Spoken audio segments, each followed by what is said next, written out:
Hello, everybody, and welcome to Connecting the Dots podcast with me, Sam Garner, and my esteemed colleague, Dr. Luke Roberts. Hello, Dr. Luke. Hi Sam, You okay? I'm wonderful today. Excellent.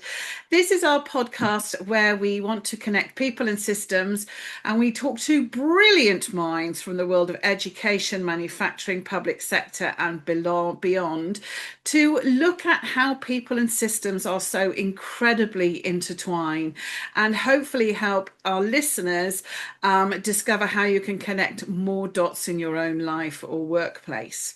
So, first of all, we always start with something. What excited us this week? I'll tell you what excited me this week, Luke, was reading an article in the Neuroscience News that personality tests are okay, but not great because actually personality changes and evolves, and they are just a measure of the time. And there's a little bit of a Barnum effect on them that people hear what they want to hear from them, which is great for me because I've always said if you test me on a Monday, I think I'd be up with Mother Teresa. And then if you test me on a Friday afternoon, I'd be like conduct disorder Tourette's, and I'd probably come out as psychopathic. So that kind of excited me this week. I thought, yes, finally somebody says what needs to be said. What has excited you this week, Luke? I think what excited me this week, Sam, was listening to, I caught a snippet of something on LinkedIn around ChatGPT not actually helping with creativity because we're giving too Mm, much of ourselves to the AI rather than critiquing it. So it can be very useful once you know what you want to do. But yeah, if you kind of go like, here's what I think I'm going to, create, and we seem to be outsourcing our creativity or our artificial creativity to AI. So I need to check into it a bit more. But I think it was yeah, really interesting that so many people are using it, but they're not necessarily using it in a way that helps their own yeah. creativity at the moment. And I think it's because it's a new technology still, but it's some interesting early research. Love that. Thank you, Luke. And now straight on to welcome our guests. We've got two guests today, which I'm really excited about. First of all, we've got Anthony Benedict, who is the CEO of Ambition Community Trust. Now, Anthony began his life as an English teacher years ago and moved up the career ladder and then moved into alternative provision as he was concerned about how many children were being lost in the system. And we've also got Alan Braven, who's worked for 35 years in challenging circumstances across mainstream and secondary and special. And he's now retired, but he's still on a mission to promote better practice for children with poor mental health and changing national policy to support children in mainstream schools. And they have a new book out together that is called Educating Everyone, an introduction to relational inclusion. That's it on my Kindle, which doesn't quite look as good as having the physical book, but I have got it on my Kindle. And before we go into talking to them, one quick thing we ask everybody, all of our guests, is what is something that would surprise us about you? And Alan said his surprising thing is that he made it to retirement without being sacked. I think I can echo that one, Alan. A lot of people understand why I work for myself. And also, Anthony says he doesn't like schools. And I think, Anthony, I think you need to clarify that to us because obviously you're CEO of an MAT. You don't like schools? I think that I mean, I could talk to you all day about this, but in essence, they're run largely on a Victorian system or a factory system, and they're not nice experiences for the majority of children and probably teachers at the moment and support staff. So, what we're trying to do with our mat is do it differently, and it's based on relational inclusion, which I'm sure we'll come to. But I think the way that the system, if we talk about systems, the way that the system's set up is archaic and it isn't recognizing the needs and the changing needs of its population, both children and adult.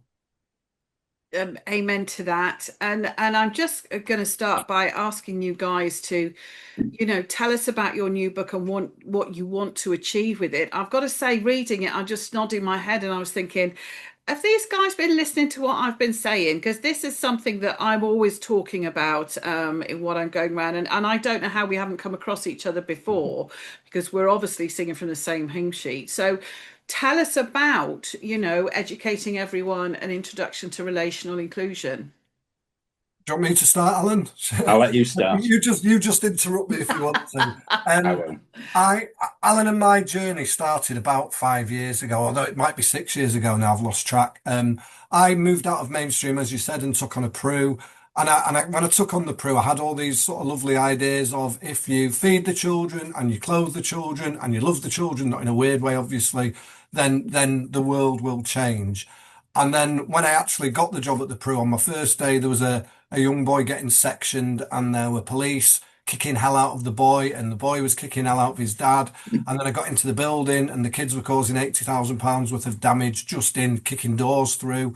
And it was a bit of a rude awakening, really, because I thought all the love in the world isn't going to change what's going on here. So I reached out to other special school heads and other Peru heads, and actually Alan and I's paths had crossed, but never more than just we knew who each other were. But we've got a mutual friend, and Alan said, "Shall we?" He invited me over to his schools, and the journey sort of started there. And then it was about doing things differently. So I guess Alan had been down the emotion coaching route, although I won't talk for Alan. I don't know why I'm doing that.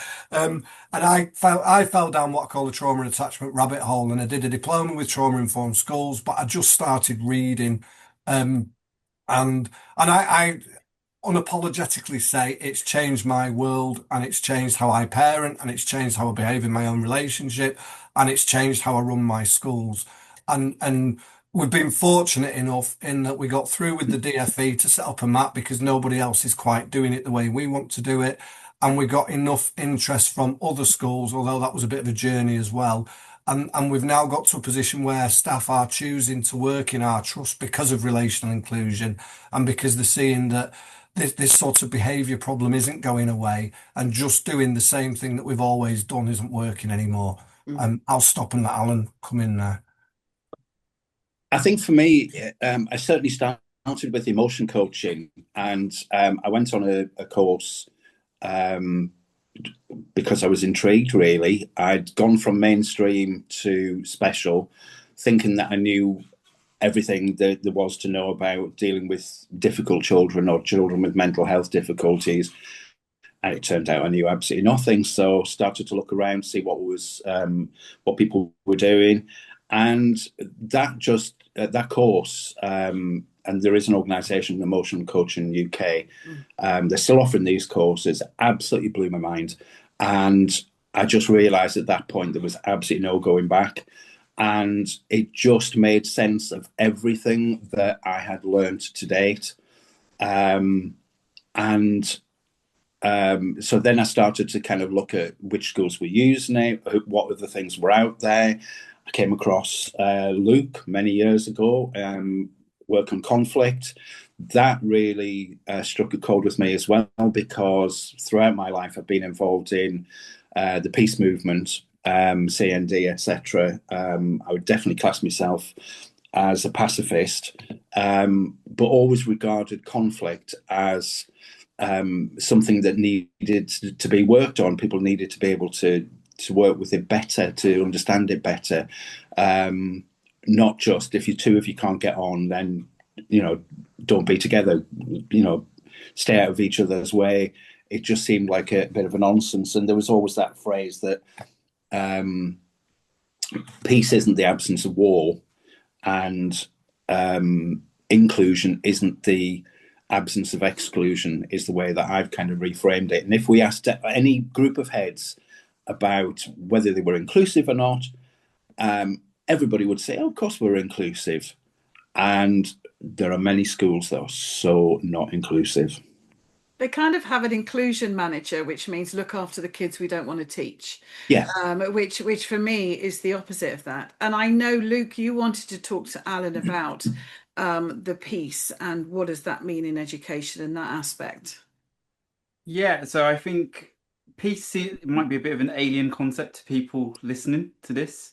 So I think it'd be useful just really, Alan, if you could explain what peace means in school settings, because often we talk about behaviour. and behavior management. And I think there's the interlink between relationships and peace. It would be helpful to just help people understand why that matters.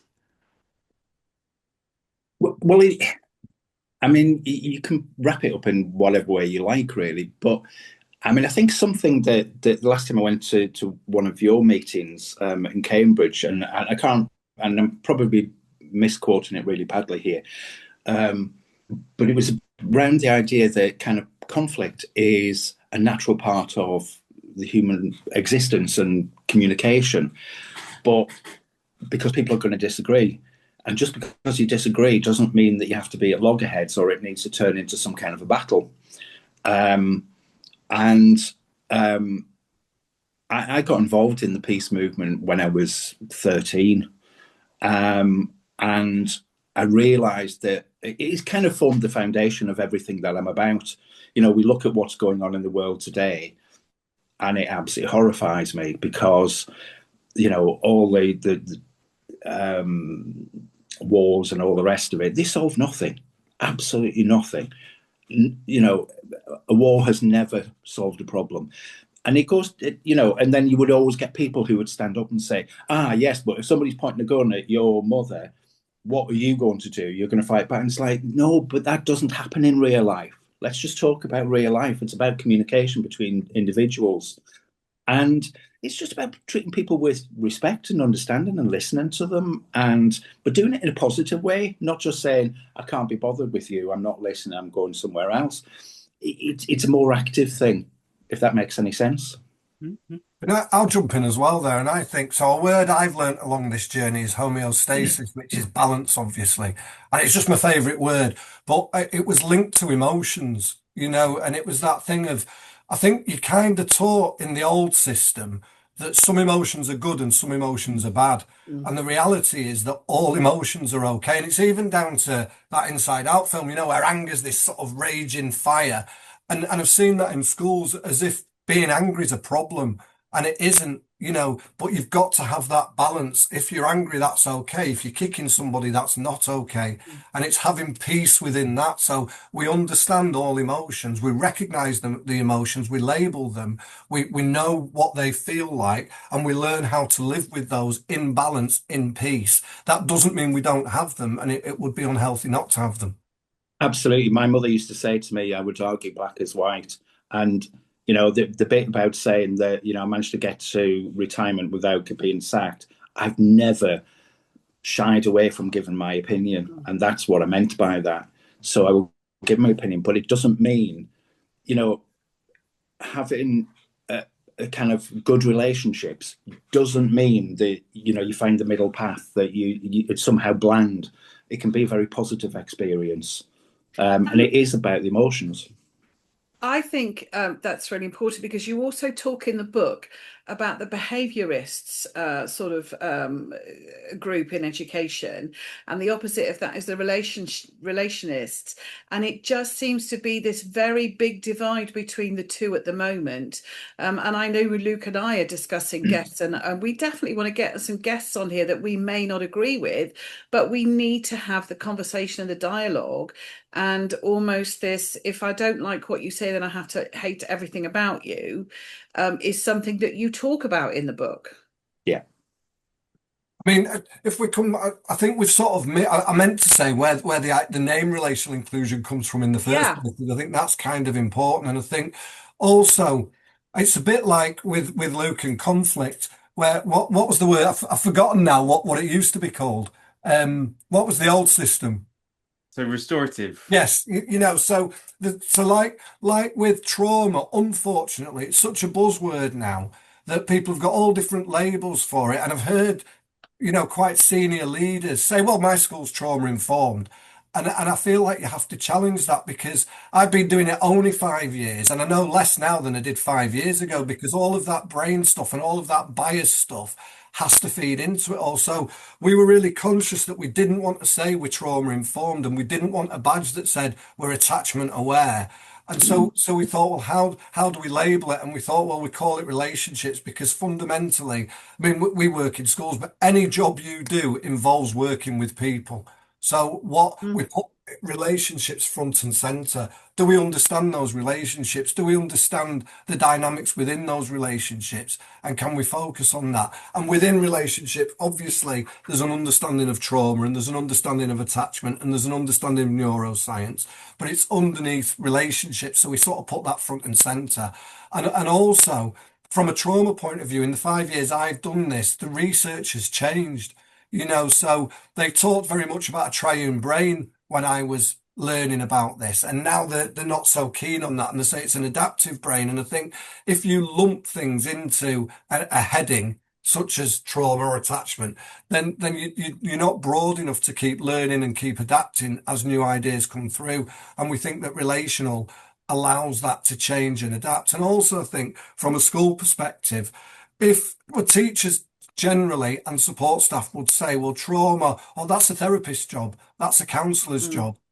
And whereas again, relationships is everybody's job. So that's where the relational bit came from. And the inclusion bit is Alan's bit of, a lot of people would say inclusion is just not exclusion. So it's putting it loud and proud and saying, this is a difficult thing to deal with, but we are going to deal with it. So I just wanted to come back and say No, that's I love that. And that leads into, because obviously Luke and I have discussed this and written notes, things we want to talk to you about, is that are we overusing the word trauma? So I liked how you talked in your book about trauma with a big T and a little t.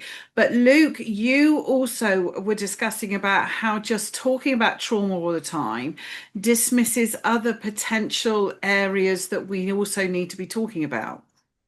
I did, Sam. So I think there's some questions in my mind around, for example, we have racism, misogyny, sexism, and these things affect people. And so does it all get put into the bucket? Well, you've got trauma because you've experienced these things.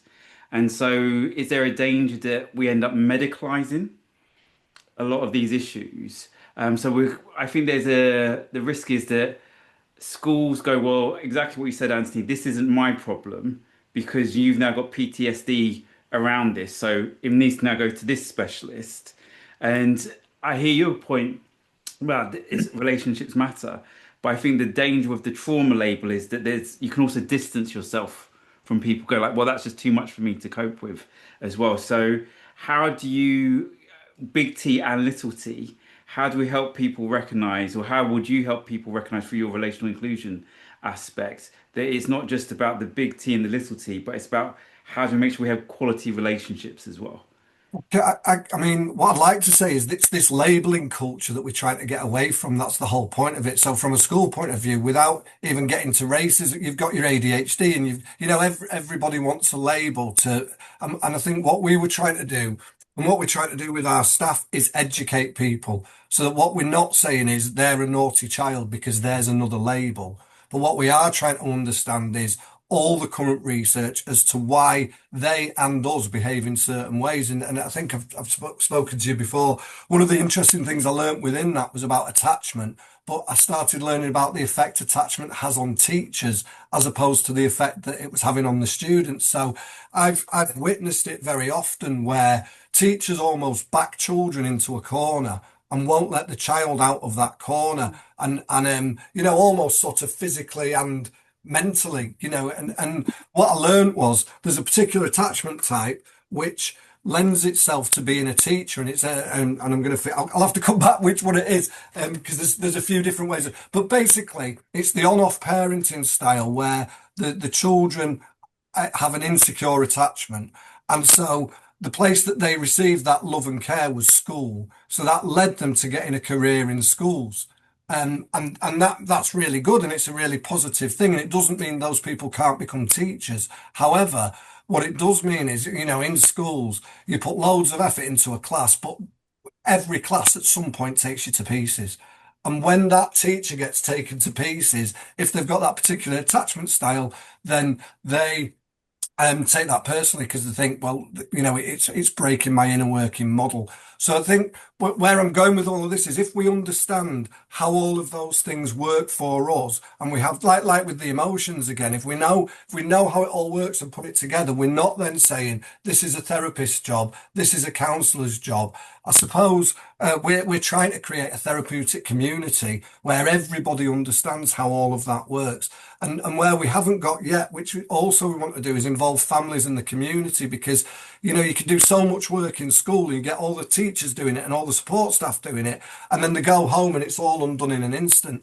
But we're keen to get it right and it's not quite right in the schools yet, but we want to get it right with the schools. And then the next sort of phase two of this work is to do some of that work with the parents and the communities, because it is a totally different way of working without labeling. I don't know if I've gone off tangent there, but I think No, you get no, that. and I think that's really good. I also wonder is if the labeling desire has increased because we've got a more inflexible education system that has, in my opinion, started 15 years ago with the Michael Gove and the change of the system and towards more academic. Since then, we've definitely had more of an increase in people wanting labels as to why don't I fit this system? And it's a case of because this system isn't for you, and it's for a very sort of certain type of student. And thereby, by moving forward to a relational sort of inclusion side, we should see a drop down in the number of people that, we need to change the system, not label the child as such. Absolutely. Can I just add to that? And I've probably turned it a little bit on its head, by people wanting labels. I think that you're absolutely right. A lot of it started with Michael Gove and some of the changes that came in at that point. A lack of flexibility in the curriculum. I think schools and parents generally don't teach children about emotions, how to recognize them and how to deal with them. But I think in the last 15 years, what's happened is schools are the ones that are wanting to impose the label on the child, and they're using special needs as a form of exclusion. Because if they just permanently exclude a child, that's looked on badly. Although, to be fair, I don't even think it's looked on badly these days. But if they say this child's got special needs and we can't meet those needs, they need to go somewhere else, it has the same net effect for the school. And I think we've got to stop tolerating schools that exclude children in the name of zero tolerance. If you've got a child who is constantly arriving late to school because they're having to get mum out of bed, get her dressed, get her fed, get the kids to school. I'm not saying that child should be allowed to turn in at 10 o'clock every day. What they need is help, not exclusion. And I mean, some of the work we've done with primary school. So we had a little boy, I think he was in year six actually, and we'd done some work with the head, fortunately. But this little boy did a show and tell, and in the show and tell, he had a Lego car, and he was showing the Lego car, and it was all very confident. And then at the end of the assembly, they had a phone call, and he'd stolen the car from a local supermarket. Now, old days, this head teacher would have pursued the theft, and this is a naughty boy that's doing wrong things, and he needs punishing for it. However, because we'd done some work together, he was more curious about it and started looking at what was going on. Rang me, took a bit of advice. A little bit later, the same boy, well, not the same boy, some graffiti appeared on the school in half term. And you can see where the story's going. It was this little boy that had drawn the graffiti, and it was caught on the camera. And he said it wasn't me and it was somebody else, but he was caught red-handed. And again, this was now in old money. That head teacher would have permanently excluded that child. He would have said he's a thief and he's a vandal and he's doing graffiti. We can't meet his need. He needs to go somewhere else. But as I said, he got in touch with me. We spoke to a therapist that we work very closely with because I was fairly confident I knew what was going on, but I thought I needed to check it.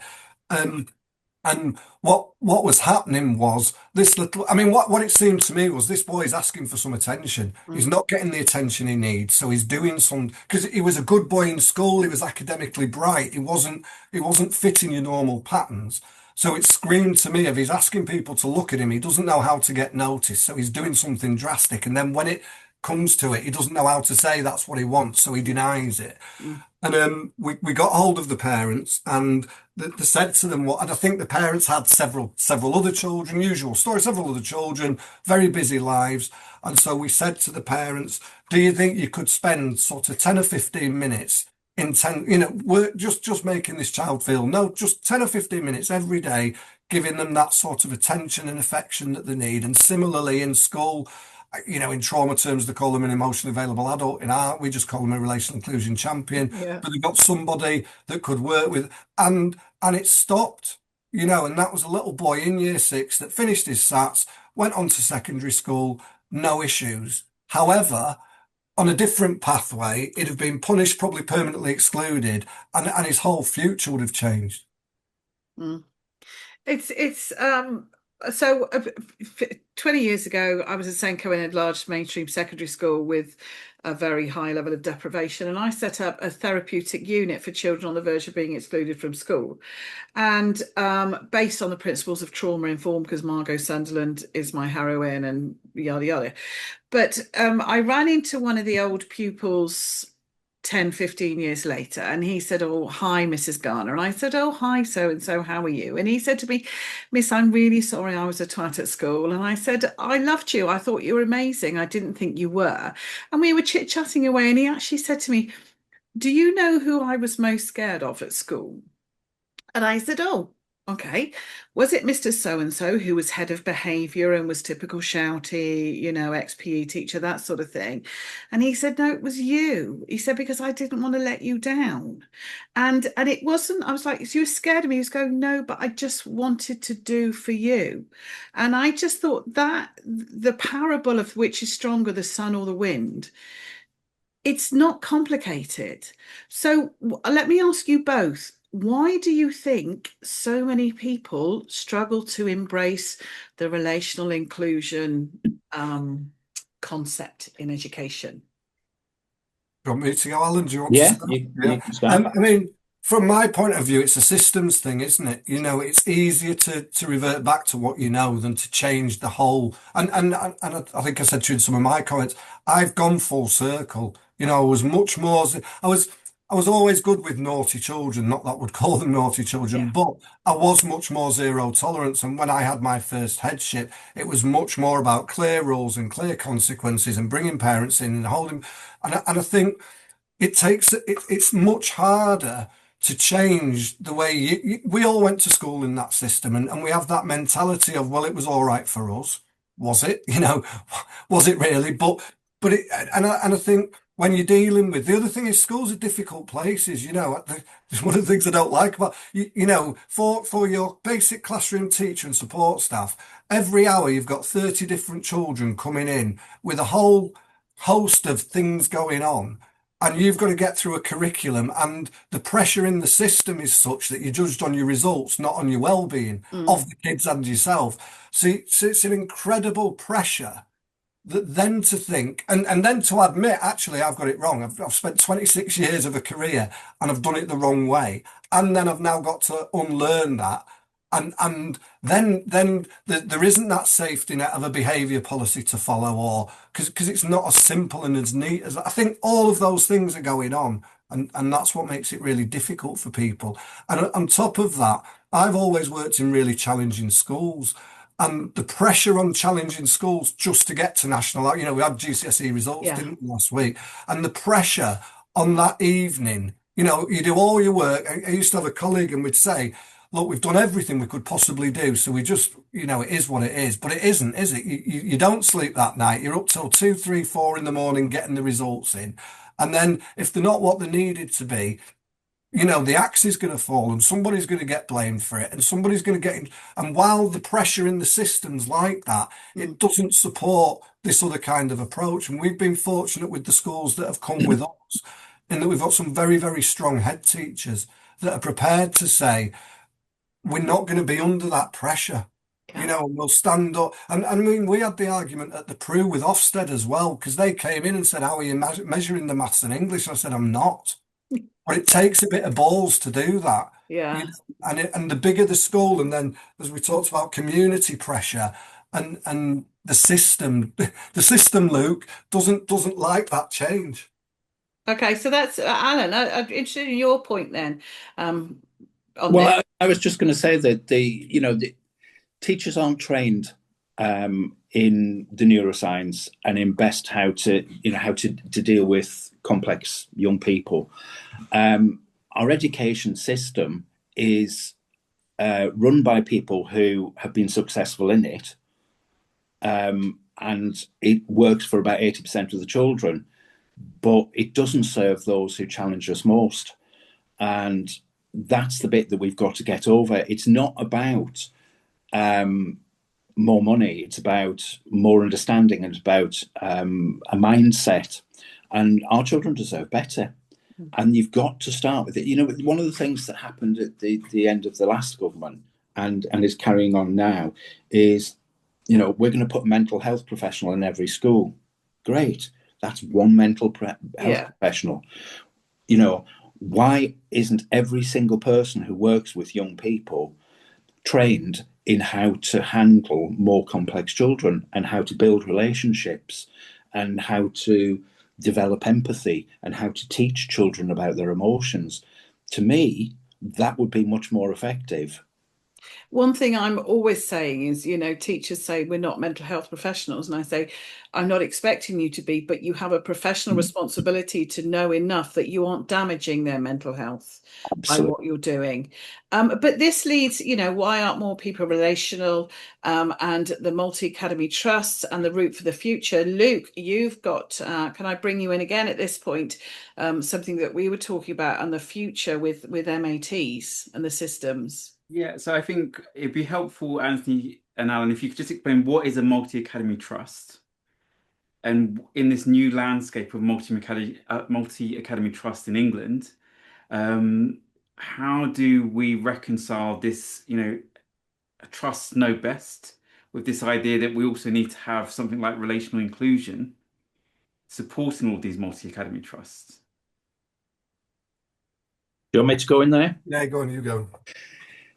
I mean, it's not a new system. It's been around for quite a long time now, but it was based on the premise that you bring people in from outside who are more experienced at holding people accountable, running larger organisations, etc.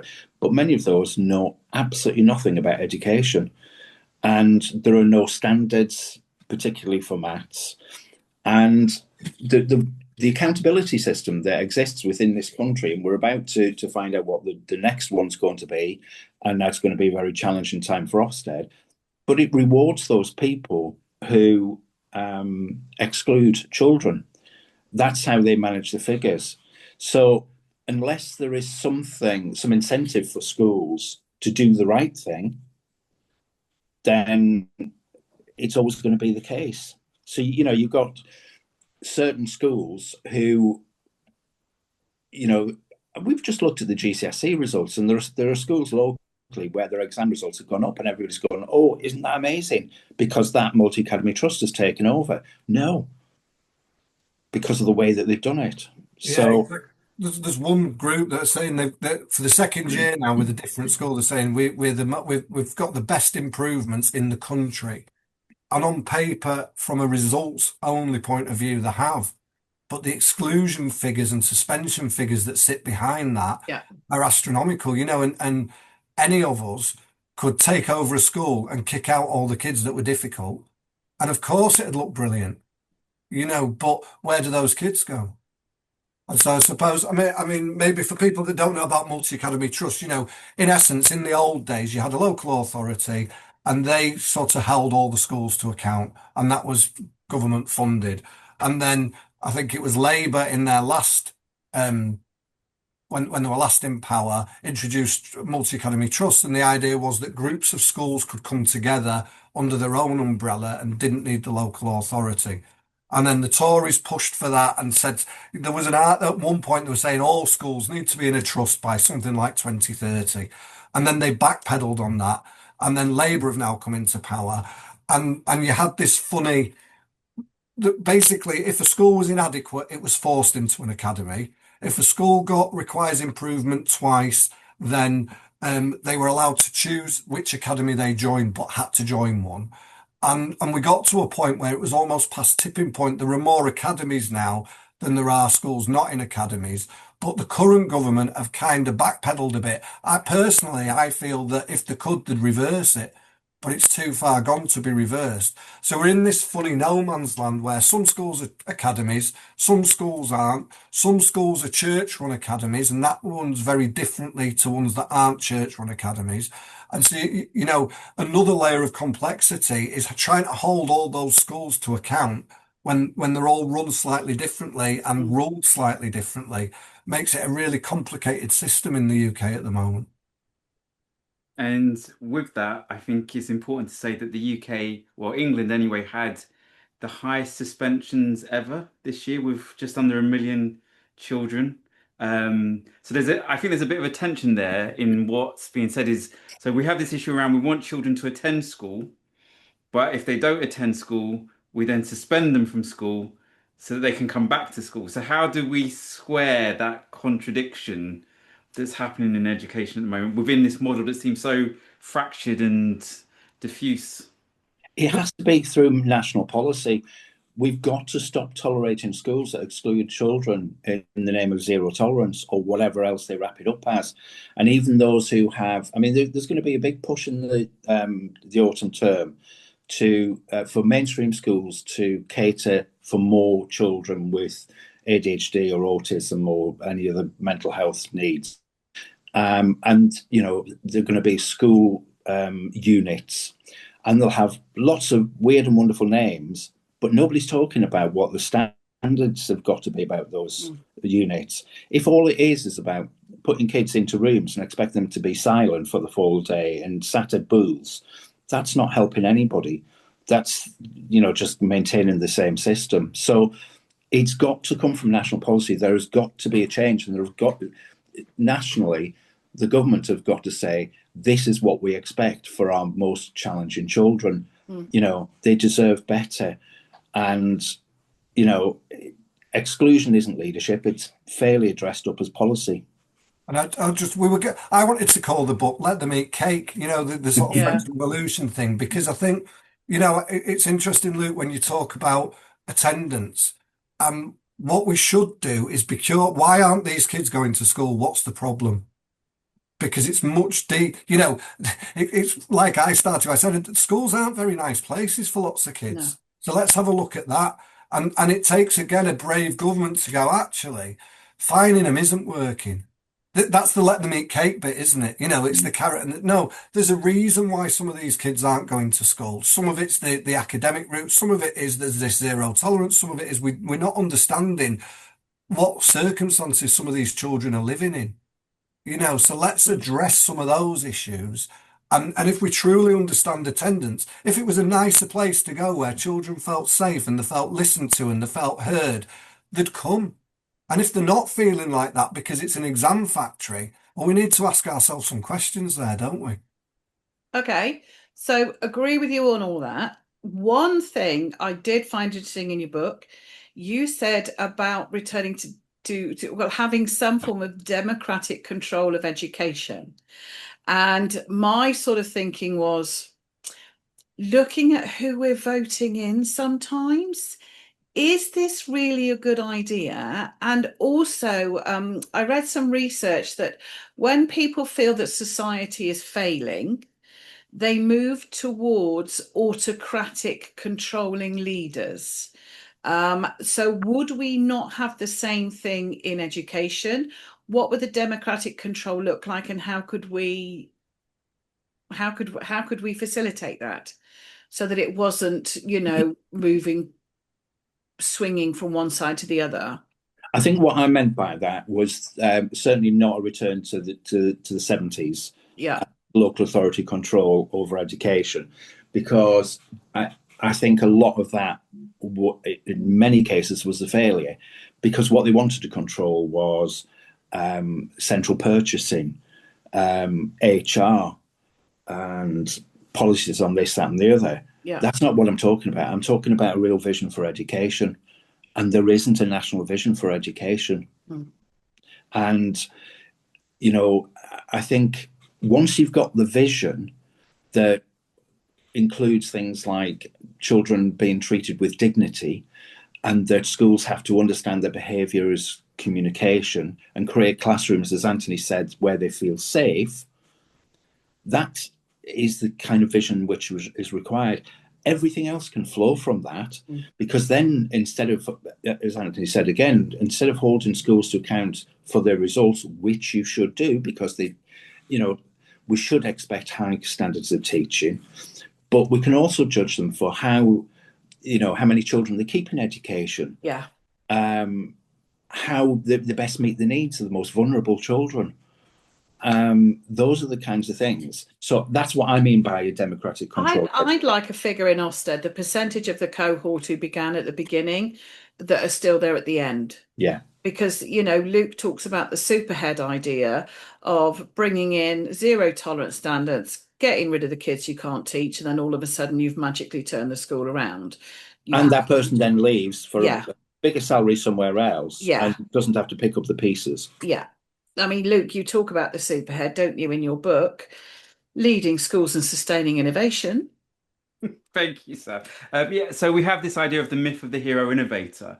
And I think part of that is there are certain fads and fashions that move through education. So my question back to Alan and Anthony is, how do you prevent relational inclusion becoming another fad and fashion that will move through education? So it's not an easy answer, is it? That I think it has to, we say in the book, it has to become the lifeblood of the school. So it can't just be a 1 hour training session. It has to be the culture and ethos in everything we do. So for a start, when we build our board of members, we get people like Luke to come and sit on that board. And the first question we ask of anything that Alan and I do, and then with the members and trustees, is, are we staying true to what we've said we're doing, or are we pulling back to going in the old pattern? So at every level, it's that thing of, what does relational inclusion mean? What does that look like? What does it feel like? How do we know that that's happening?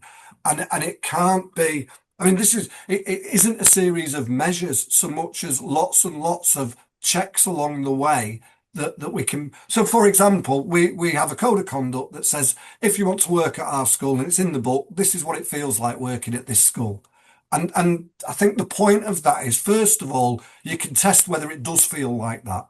Because if the head teacher's saying it feels like that, but the senior leadership team aren't, or the kids aren't, or the staff aren't, we've put it loud and proud, and we've got lots of kind of audit tools that are checking that. So does it feel like we say it does? If it doesn't, that's okay, as long as we acknowledge that and do something about it. But equally, then it means that for an interview, we send that out and say, this is the school that you're coming to work at, or this is the trust that you're coming to work at. If your values don't align, don't apply. So we at every level, we're kind of talking then in the interview, again, there are questions about relational inclusion, and we're not saying people can't come and join us. And if people don't know anything about trauma and attachment and the neuroscience, that's absolutely fine, as long as they've got a willingness to learn. And I think then with that, it's having that supportive staff training all the way through. And, we're starting to do things. So all of our head teachers, myself and Alan and all the leadership team, and all of our DSLs have clinical supervision.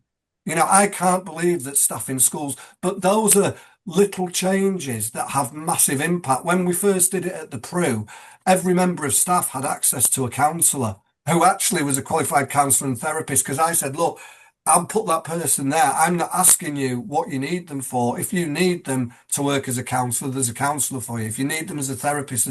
So it's that trying to make that the way our schools work very different to, and then looking at the training and listening to people say, well, because it can just become wallpaper, can't it? Yeah.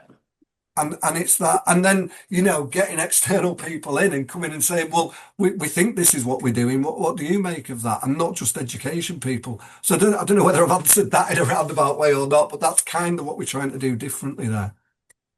But sorry, and one other thing, I mentioned the relational inclusion champions, but I think, in my mind, there's always this hero leadership thing, and I think They used to, I'm not keen on Ofsted, but they used to have this thing of saying taking hold and letting go, because that's when a lesson's really flying, when the kids are doing the learning and you're just kind of supporting them, and they're sort of taking the lead. And I think what we've tried to build in this system is, if Alan and I and Sonia, who's our therapist, were wiped out, it would still exist. And that was, if we've got two relational inclusion champions in every school, and then all of those champions meet. So at the moment, we did a pilot with 14 primary schools. So we've got 14 relational inclusion champions. And then we're just doing it with our schools, and we've decided to do two in each school. So that's 18. So we've got roughly 30 staff now, who now we've created a Relational Inclusion Northwest network. So they meet every term, and we either get a cutting edge speaker to come and talk to them, or it'll be a show and tell for them, or just a sort of sharing space. But it's that thing of, it's though that's what's going to make this fly and live and breathe, because it's not reliant on one person. It's a group of people that keep, and they might take it in a direction. I've probably nicked this from something I read from you, Luke, but they might well take it in a direction that I didn't think of or didn't expect. But equally, we've got a clear set of guiding principles underneath, so it's got elastic, but it can't become something totally different, because systems will try and morph back into what they were. But I think it's that sustainability that we're trying to build into it. So unfortunately, we're running out of time, but this leads nicely into sort of our next section, which is we're going to ask you both a few quick fire questions with regard to it. So in terms of moving forward and changing, and this is connecting the dots, because Luke and I are connecting the dots. We work together to link the people and how we think into the systems. Do you change the people first or the system first? Alan? Oh, that's a difficult question. I think you a bit of both, but in some way you've got to design a system that puts relationships first, because when people feel seen and valued, the success will come. But people are an inevitable part of that system, and you get the best out of people by having empathy for them, by understanding their lives, by allowing them to grow and feeling a sense of belonging. So I think that those statements work equally well for what we want for the children as what we want for the staff as well. We change the system with the people. You might lose some along the way, but ultimately that's what we've tried to do. It's difficult to separate, isn't it? Well, it is, because people drive the systems. Yeah. They are the ones that are needed. Ultimately, I often used to say in Ofsted inspections, I can say anything I like to the Ofsted inspector, but they're going to go out and they're going to see, what you are doing. You're the one who gets us through or not. Okay, so what is the most important connection you would like listeners to take from this podcast? Be curious. Be curious. Yeah. Just be curious and practice the pause. Love that. I like that. Practice the pause. Yeah. Yeah. Reflect. Should I give a bit more detail on the practice? Yeah, please do, because I know you mentioned it in the book, which obviously everybody's going to run out and buy and read now. And if they had not, that I want to know why.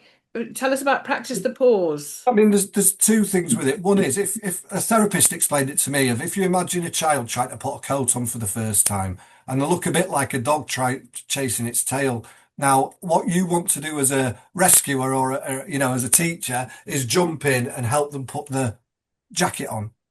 But that isn't actually helping them, because unless they're in distress or unhappy, they're spinning round because they're learning how to do something. So if you practice the pause, it just gives you a minute to see what's going on, and actually let it work itself out. And it's only when it's sort of distress or harm that you need to step in. And the other, there's another line with that, which was something like, let breath be your first word. I think it's something like that.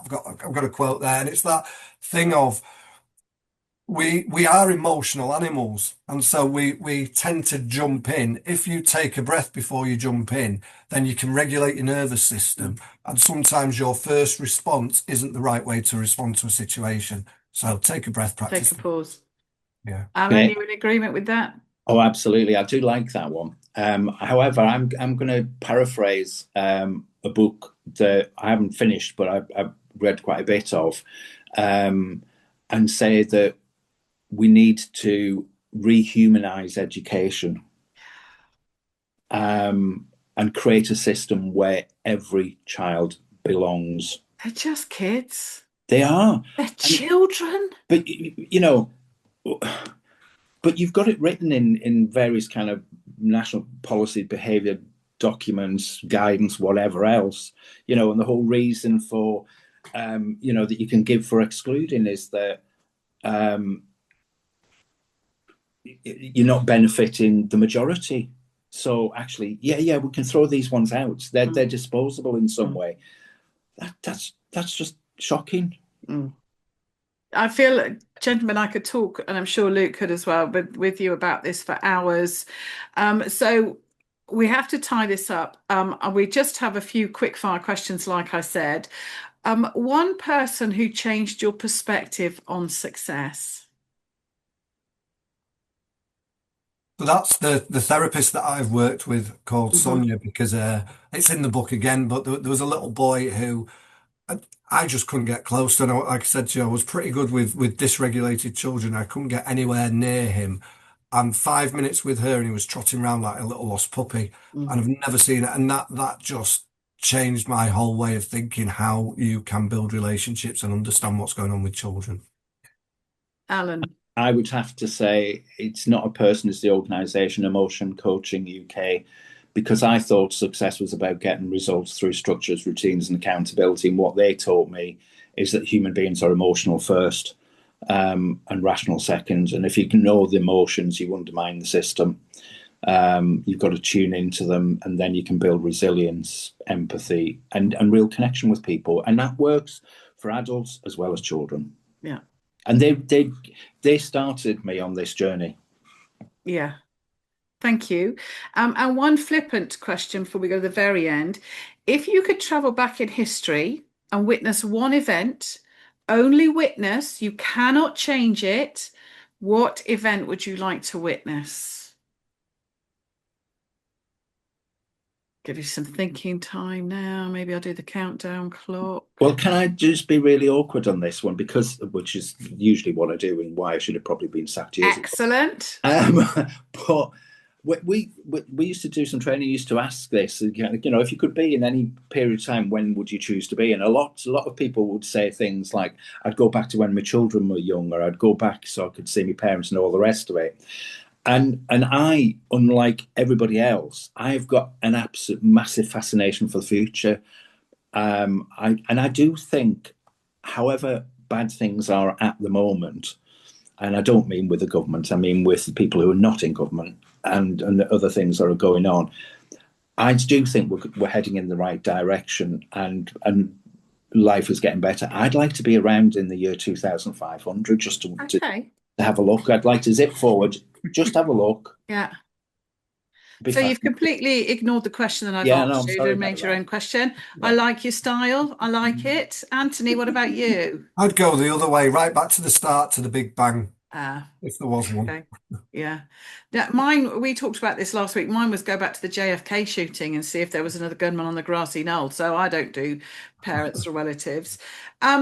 Take some time now. What would you like to promote about yourself? Thank you for being with us. I've absolutely loved this.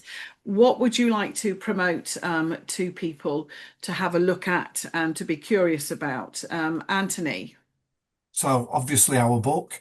I think just have a look at our website and get involved in the relational inclusion or trauma or attachment or this big move. I feel like, we can only change things if we do it together, and there's a growing momentum of people. We've not met Sam before, but I'm meeting so many people that want to make this change.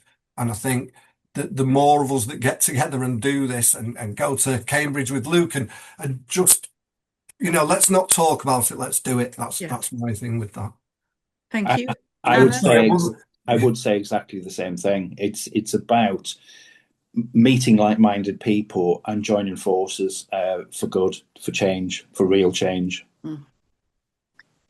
Thank you very much, gentlemen. Absolute pleasure to have you on. I really hope I get to see you and work with you in the future. Luke, I've done a lot of talk in this podcast, mate, and you've sat back looking the intelligent one. Your biggest takeaway from today, Luke? I think for me, they both said it in various ways. It's that adults have different forms of attachment. Like I've always treated it as just like it's one thing, either you're there or you're not. But actually, through reading the book as well and thinking about like intermittent attachment, disorganized attachment, and how that changes relationships, how the past links to the present in the classroom, in the relationship. Um, I don't think we probably spend enough time reflecting on that as adults. And I think that's partly because the system pushes forward continuously. So you don't get that time to think about, well, what types of relationships have I had? And what types of relationships am I role modeling with the young people and with the staff that I'm with as well? So for me, that was really powerful. Agreed. Thank you, everybody. Thank you for listening. Please subscribe if you liked it. If you didn't like it, listen again because you obviously need to like it and you've got it wrong. So, and listen to our future podcasts. And if you can suggest any guests for us, we would love to have them on. Please take care of yourself and we'll see you again soon.